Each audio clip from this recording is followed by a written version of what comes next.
Assalamualaikum warahmatullahi wabarakatuh. Balik lagi di YouTube channel Mida Nur Hamidah. Di video kali ini aku mau sedikit bercerita pengalaman kehamilan aku di trimester pertama sampai trimester 3. Sebelum menonton, jangan lupa diklik dulu tombol like, comment, and subscribe ya. Terima kasih.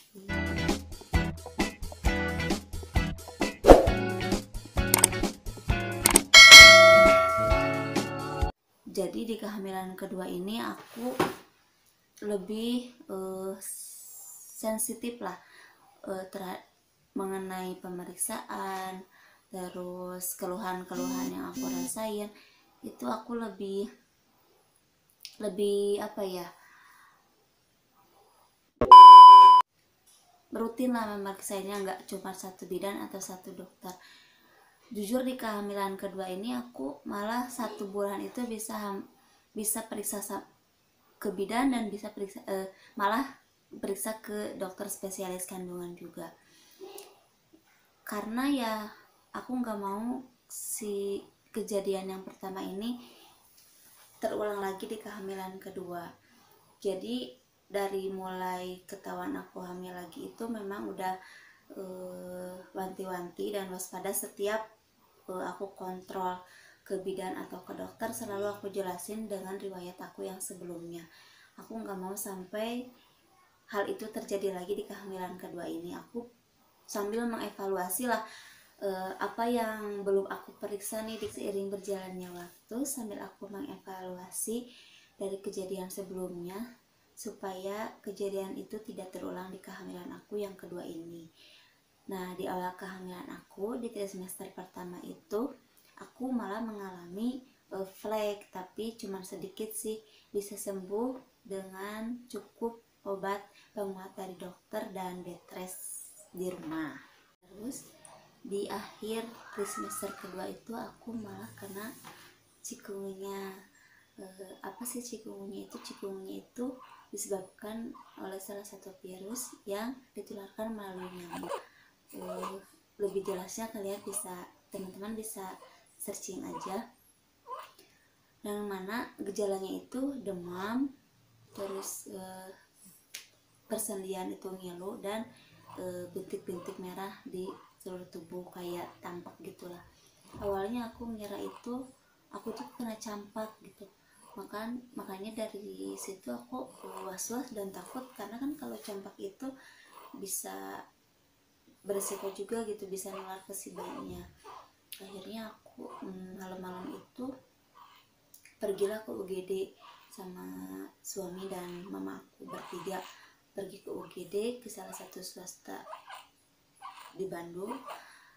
Nah, dari situ aku biasalah, karena sekarang sedang wabah COVID-19 ya, jadi peraturan rumah sakit juga mungkin agak sedikit ribet.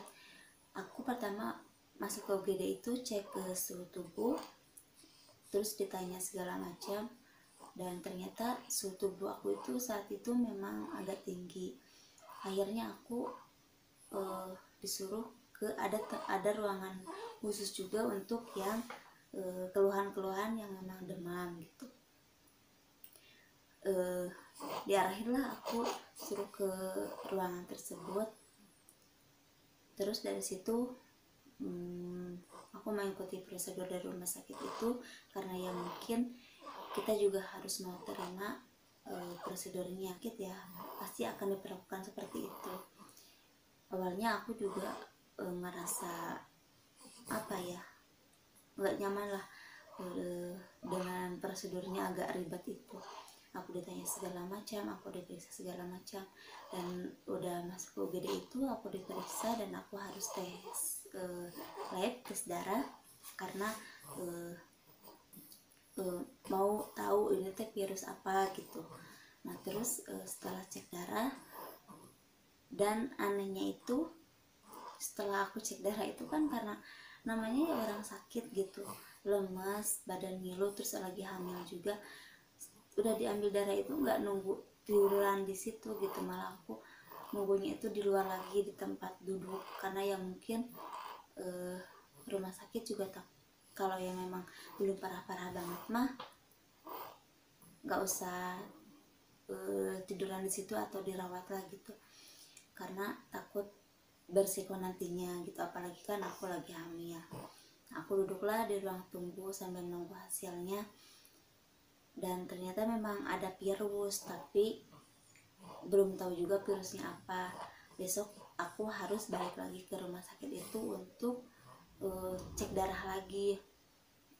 Aku dikasih, dari situ aku cuma dikasih obat juga karena si dokternya bingung kan, karena aku kondisinya lagi hamil, hanya dikasih vitamin. Nah dari situ besoknya aku balik lagi ke situ, dicek darah lagi sama seperti di awal, dan hasilnya memang virus itu memang masih ada gitu. Awalnya aku dimasukkan ke ODP gitu, orang dalam pengawasan, tapi kan masa sih iya gitu, orang aku mah nggak kemana-mana gitu. Terus awalnya bingung, tapi ya namanya prosedur ya kita ikutin aja. Tapi karena aku penasaran dan takut juga gitu, takut kenapa dan gak enak juga kan, nanti orang nyangkanya kalau aku ODP itu jadi orang-orang takut atau gimana. Terus aku nanya, di daerah rumah aku itu memang lagi musim cikungunya gitu, apa mungkin ini termasuk sakit cikungunya atau gejala cikungunya atau gimana. Terus si dokternya bilang kemungkinan sih iya, tapi kita evaluasi lagi, kita cari tahu lagi 3 hari ke depan, balik lagi ke sana untuk cek lab lagi. Tapi kan karena biayanya yang cukup lumayan mahal karena nggak di cover BPJS, jadi aku coba buat cek lab lagi di rumah sakit rujukan Paskes pertama aku. Ternyata pas aku konsultasi ke dokter awalnya ke bidan dulu, terus dari bidan dikasih rujukan buat cek lab.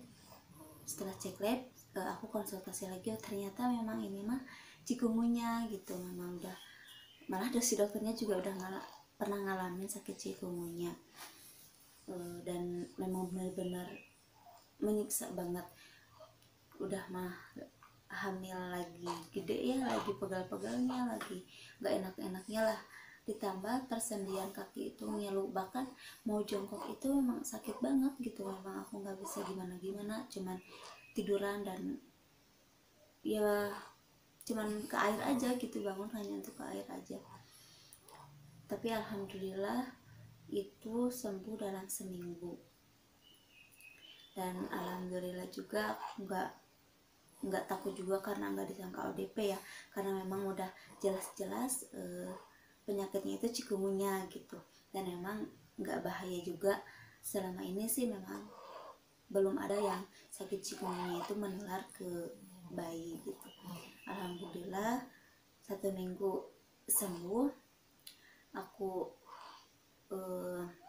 atur lagi pola makannya yang baik, terus jaga kesehatan juga. Nah terus pas aku cek ke dokter itu di jalan 8 bulan itu, aku malah si berat badan bayi itu kurang. Nah aku sempet galau lagi tuh, kok kurang gitu.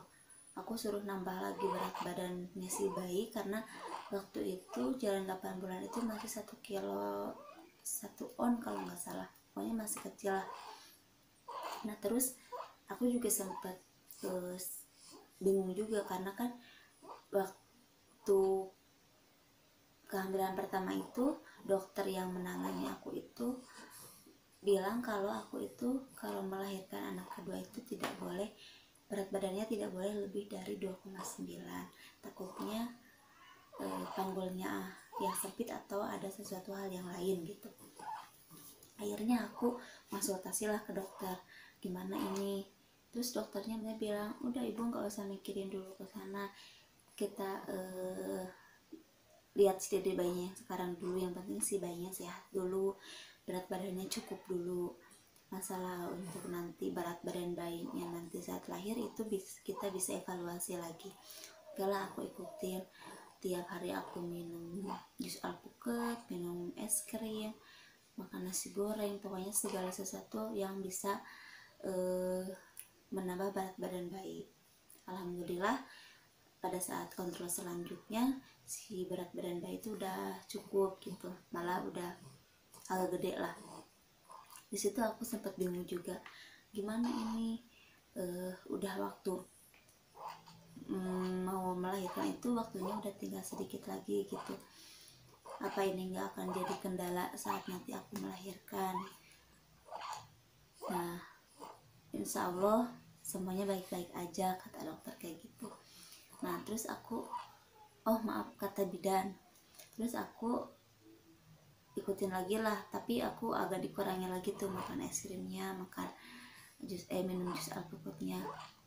Nah di kontrol selanjutnya, karena udah kontrol 2 minggu sekali waktu itu, terus aku, si bidan ingin merujuk aku buat periksa ke rumah sakit, karena riwayat aku sebelumnya IUFD, jadi takut terjadi sesuatu apa-apa, jadi diusahakan sebisa mungkin aku itu melahirkan di rumah sakit gitu.